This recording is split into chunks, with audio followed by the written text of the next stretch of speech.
नमस्कार, आप देख रहे हैं इंडिया 360। मैं हूं पद्मजा जोशी और इस वक्त की बड़ी खबर आ रही है पाकिस्तान से, जहां की फौज की 5 बटालियन एलओसी की तरफ बढ़ रही हैं। ये रिजर्व बटालियन है।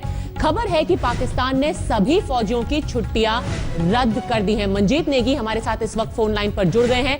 मंजीत, किस इलाके और किस पोस्ट की तरफ ये बटालियनें मूव कर रही हैं?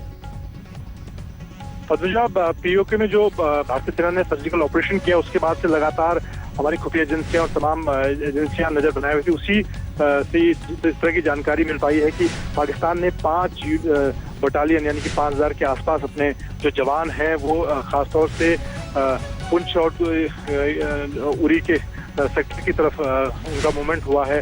हालांकि अब और जानकारी मिलनी बाकी है, लेकिन एक बड़ी खबर इस लिहाज से है कि पाकिस्तान और लगातार कल से भी इस तरह की खबरें आ रही थी कि पाकिस्तानी सेना का मूवमेंट हो रहा है, लेकिन अब बहुत डिटेल जानकारी मिल पाई है जिसमें कि 5 बटालियन पाकिस्तानी सेना ने भारतीय जो लाइन ऑफ कंट्रोल है उसकी तरफ उनका मूवमेंट नजर आ रहा है। और दूसरी तरफ पाकिस्तान ने अपने जो सैनिक हैं, जो अधिकारी हैं तीनों सेनाओं के, उनकी छुट्टी को तत्काल कैंसिल किया है और एक तरह से उनको ऑपरेशनल रेडीनेस मोड में रहने के लिए कहा गया है। मंजीत, सारी जानकारी के लिए आपका धन्यवाद। सीज फायर वायलेशन तो पाकिस्तान लगातार कर ही रहा है पिछले 24 घंटों से। क्या इससे भी कोई बड़े प्लान को अंजाम देने की तैयारी है? हम इस पर नजर बनाए रखेंगे। आपको यह भी बता दें कि सूत्रों के मुताबिक गृह मंत्रालय ने एक ताजा एडवाइजरी जारी की है। एडवाइजरी के मुताबिक जो आतंकी घाटी में पहले से ही घुसपैठ कर चुके हैं वो अब हमला बोल सकते हैं। सूत्रों के मुताबिक दहशतगर्द सुरक्षा बल के जवानों को निशाना तो बना ही सकते हैं, लेकिन सुरक्षा एजेंसियों को इससे ज्यादा डर है जम्मू में आम नागरिकों को निशाना बनाए जाने का। सुरक्षा खतरे को देखते हुए बॉर्डर के इलाकों समेत पूरे देश में अब रेड अलर्ट जारी कर दिया गया है। गृह मंत्रालय के सूत्रों के मुताबिक सर्जिकल ऑपरेशन के बाद पीओके में आतंकियों के लॉन्च पैड बॉर्डर से काफी दूर शिफ्ट कर दिए गए हैं।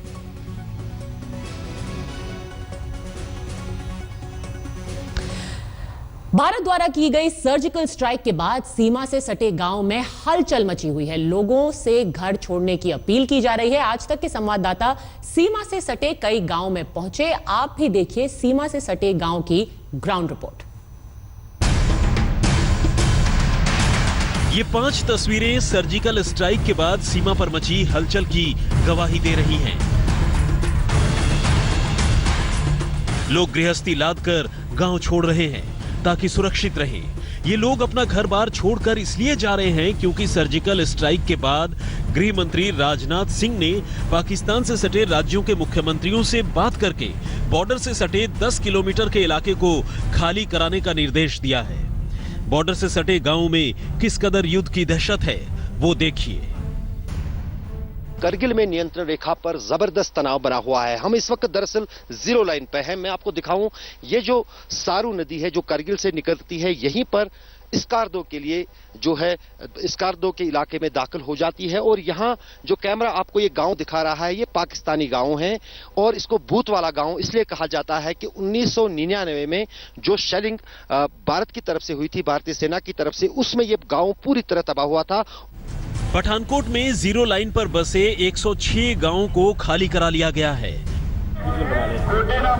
अब इन तस्वीरों को देखिए। ये भारत पाकिस्तान सरहद पर बसा पंजाब का अटारी गांव है। यहाँ गुरुद्वारे से गांव वालों से गांव छोड़ने की अपील की जा रही है। भारत पाकिस्तान सीमा पर स्थिति अभी भी तनावपूर्ण बनी हुई है और गांव में अभी भी अनाउंसमेंट की जा रही हैं। फिलहाल हमें गुरुद्वारे के सामने है और वहां लाउड स्पीकर लगा हुआ है। वहां से हर घंटे बाद अनाउंसमेंट की जाती है। जो रोज हमारे जम्मू कश्मीर का हमारे भाइयों को, हमारे फौजी सेना को नुकसान पहुंचा रहे आर्मी के, उनका हम जवाब देना चाहते हैं। अटारी में अपील हो रही है तो सांबा में कई गाँव के लोग शरण लिए हुए हैं। नरसिंह मंदिर है और रात में यहाँ के प्रशासन ने ये बोला था कि इसी मंदिर में जो बॉर्डर के आसपास के गांव हैं वहां से आकर के इन लोगों को रोकने के लिए कहा था। ये गुरदासपुर बॉर्डर से लगते गांव का नजारा है। कुछ गांव से तो लोगों ने पलायन शुरू कर दिया है, लेकिन कई गांव के लोग घर छोड़ने को तैयार नहीं। वो दुश्मन का मुकाबला करने को तैयार हैं। अपनी डरने की कोई जरूरत नहीं है, बिल्कुल ठीक ठाक चल रहा है इधर।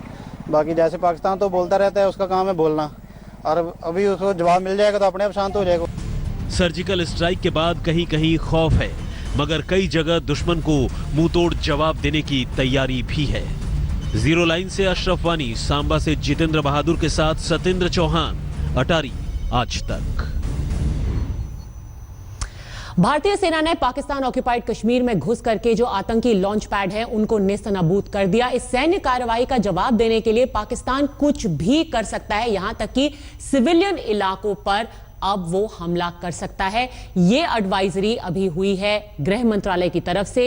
इंटेलिजेंस की रिपोर्ट्स आई हैं, उसके बाद सुरक्षा चाक चौबंद कर दी गई है पूरे देश में। साथ साथ सुरक्षा को बढ़ा दिया गया है राजधानी दिल्ली में, जहां अब हाई अलर्ट जारी कर दिया गया है। शहर के भीड़ भाड़ वाले बाजारों से लेकर सैलानी जिस जगहों पर जमा होते हैं उन ठिकानों पर सुरक्षा बढ़ा दी गई है। ये तस्वीर हम आपको दिखा रहे हैं दिल्ली के बस स्टेशन से, जहां पर सुरक्षा बढ़ा दी गई है, लोगों की फ्रिस्किंग की जा रही है।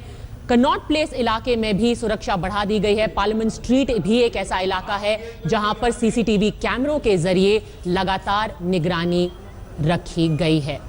डर यह है कि किसी भी सिविलियन इलाके में हमला किया जा सकता है, आतंकी हमला हो सकता है। जो दहशतगर्द भारत की सीमा में दाखिल हो गए हैं उनका इस्तेमाल किया जा सकता है हाई वैल्यू टारगेट्स पर हमला करने के लिए। वैसे भी अभी कुछ ही दिनों में दिवाली होने वाली है, लोग बाजारों में जाने वाले हैं, बाजारों में लोगों की भीड़ जमा होगी और इस मौके का फायदा उठा करके आतंकी हमला प्लान किया जा सकता है। इसी के मद्देनजर जगह जगह पर चेक पोस्ट लगाए गए हैं, लोगों की फ्रिस्किंग की जा रही है, मेट्रो में भी सुरक्षा है। आइए आपको दिखाते हैं ये रिपोर्ट।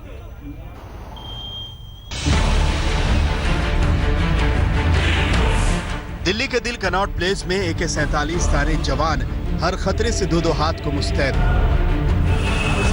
पीओके में आतंकियों की कमर तोड़ने के बाद किसी खतरे का सायरन दिल्ली में गूंज रहा है और अगले 2 दिन तक शहर को अलर्ट मोड में रहना होगा। दरअसल सूत्रों के मुताबिक गृह मंत्रालय ने दिल्ली समेत बाकी कई बड़े शहरों को अलर्ट में रहने की हिदायत दी है। दिल्ली में लाल किले, India gate, Sarojini Nagar market जैसे बड़े बाजार, भीड़ भाड़ वाले इलाके, दूतावास, बस अड्डे और रेलवे स्टेशनों पर सुरक्षा और सख्त कर दी गई। खासकर अगर दिल्ली एनसीआर की बात करें तो हमेशा हाई अलर्ट पर रहते हैं और आज भी हाई अलर्ट पर है। इस वक्त हम दिल्ली के दिल यानी कनॉट प्लेस में मौजूद है। आप देख सकते हैं जवान AK-47 से लैस है, यहाँ पर सुरक्षा जो है प्रदान करने की जिम्मेदारी इनकी और ये कर रहे हैं। कनॉट प्लेस में चूंकि काफी मूवमेंट रहती है, ऐसे में आप देख सकते हैं कि जवान यहाँ तैनात है। इसके अलावा मचान पर भी जो कमांडोज हैं वो भी तैनात है अपनी पोजीशन लेकर। खासतौर पर दिल्ली में हाई अलर्ट कर दिया गया है। इस वक्त हम विधानसभा में मौजूद हैं। दिल्ली विधानसभा परिसर के बाहर भी सुरक्षा के कड़े इंतजाम किए गए हैं। विधानसभा का विशेष सत्र बुलाया गया है और इस सत्र के मद्देनजर आप देख सकते हैं ये विधानसभा का मुख्य गेट है और इस गेट पर भी अच्छी खासी सुरक्षा तैनात की गई है। मैं नई दिल्ली रेलवे स्टेशन पर हूँ। आप देख पा रहे हैं यहाँ पर जो दिल्ली पुलिस के जवान हैं वो अत्याधुनिक हथियारों से लैस यहाँ पर सुरक्षा को लेकर बाकायदा मुस्तैद हैं। अगर नई दिल्ली रेलवे स्टेशन की बात की जाए तो हर तरफ इसी तरीके से जो जवान हैं वो मुस्तैद नजर आ रहे हैं। भारत और पाकिस्तान के बीच तनाव के मद्देनजर JK-M ब्लॉक नाके की सुरक्षा व्यवस्था इस वक्त बढ़ा दी गई है। आप साफ तौर पर देख सकते हैं कि किस तरह से मचान पर खड़ा हुआ पुलिसकर्मी काफ़ी दूर तक नज़र बनाए हुए है और लोगों पर, उन संदिग्ध लोगों पर नज़र रख रहा है। दूसरी सबसे बड़ी बात आप देख सकते हैं कि जो हथियारबंद जवान हैं वो भी यहाँ पर मौजूद हैं। दिल्ली का दिल कई दफा आतंकी हमलों से छलनी हो चुका है और इस दफा सरकार और एजेंसियों ने घेरेबंदी में ताकत झोंक दी है। कालका जी मंदिर से लेकर झंडेवाला मंदिर के बाहर हिफाजती इंतजाम चाक चौबंद है। सर्जिकल स्ट्राइक के बाद अगले 48 घंटे काफी क्रूशियल हैं और इसीलिए राजधानी दिल्ली हाई अलर्ट पर है और चप्पे चप्पे पर जो पुलिस है, एजेंसीज है, सुरक्षा एजेंसीज वो यहाँ पर लगाई गई हैं। आपको बताना चाहेंगे कि हम लोग कालका मंदिर पर मौजूद हैं और चूंकि नवरात्र स्टार्ट होने वाले हैं इसी वजह से पुलिस जो है वो हाई अलर्ट पे है यहाँ पर, क्योंकि पिछले 7-8 दिन के दौरान अब यहाँ पर तकरीबन 20 लाख लोगों की उम्मीद है कि आएंगे, इसीलिए खासतौर से सुरक्षा इंतजाम जो है वो यहाँ पर पुख्ता कर दिए गए हैं। पुलिस तो अपना काम कर ही रही है, साथ ही मंदिर प्रशासन की तरफ से भी यहाँ पर तकरीबन 100 से ऊपर CCTV कैमरे लगाए हैं। इसके अलावा गार्ड अलग से प्राइवेट तैयार किए गए हैं। 500 से ऊपर वॉलंटियर्स हैं जो यहाँ पर रखे गए हैं।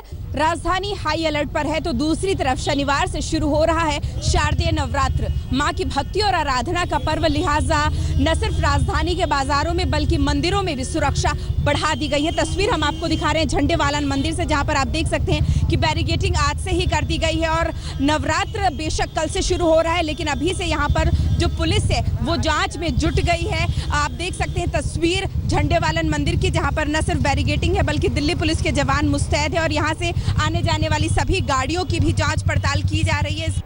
दिल्ली के लिए 2 दिन सावधान रहने की हिदायत दी गई है, लेकिन बाकी बड़े शहरों में खतरा थोड़ा ज्यादा है। कम से कम 10 से 15 दिनों तक खतरे के बादलों के बीच अलर्ट रहना होगा। आज तक ब्यूरो। सर्जिकल स्ट्राइक के बाद आज प्रधानमंत्री मोदी पहली बार सामने आए। मोदी ने देश में सफाई अभियान को आज स्कूटर और बस 2 कहानियों से जोड़कर लोगों को मिशन सफाई का रास्ता दिखाया। और हम लोगों का स्वभाव है, 20 साल पुराना स्कूटर हो, अब कलर भी बचाना हो, स्पेयर पार्ट भी बदलते बदलते सब नए आ गए हो, लेकिन फिर भी सुबह उठ करके कितने ही बड़े बाबू क्यों न हो, बराबर घिस घिस के स्कूटर को साफ करते हैं, क्योंकि मेरा स्कूटर है। लेकिन बस में जाते हैं, कोई साथी मित्र बगल में बातचीत करने वाला नहीं है, बैठे हैं तो धीरे से हाथ सीट के नीचे जाता है, उंगली से धीरे धीरे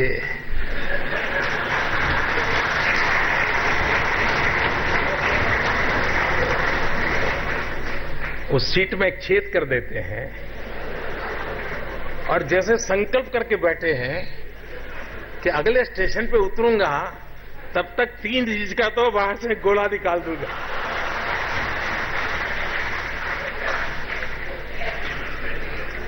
इसमें से कोई नहीं होगा जिसने काम न किया हो। हमले के बाद एमएनएस की दी हुई चेतावनी के चलते सभी पाकिस्तानी कलाकार अपने देश लौट चुके हैं। पाकिस्तानी कलाकारों को बॉलीवुड फिल्म से हटाने के लिए भी दबाव बनाया जा रहा है। इस बीच सलमान खान इन कलाकारों के समर्थन में आ गए हैं। उन्होंने कहा कि पाकिस्तानी कलाकार आतंकी नहीं हैं, उन्हें केंद्र सरकार वीजा देती है तभी वो भारत आते हैं। सर्जिकल स्ट्राइक सही एक्शन था, लेकिन पाकिस्तानी कलाकारों के साथ ऐसा सुलूक क्यों?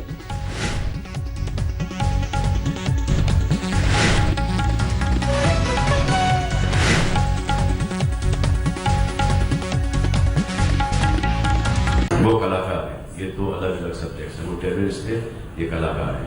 आप क्या मानती हैं कि कलाकार टेररिस्ट हैं? वीजा लेके आते, कौन देता उनको वीजा? हमारी गवर्नमेंट देती है उनको वीजा, वर्क परमिट हमारी गवर्नमेंट देती है। जो लोग पाकिस्तानी कलाकारों को विरोध कर रहे हैं, वो उनका यह भी कहना है कि कुछ कलाकार तो सही वीजा पर भी भारत में नहीं आते हैं। वक्त हो गया एक और ब्रेक का, फौरन लौटेंगे।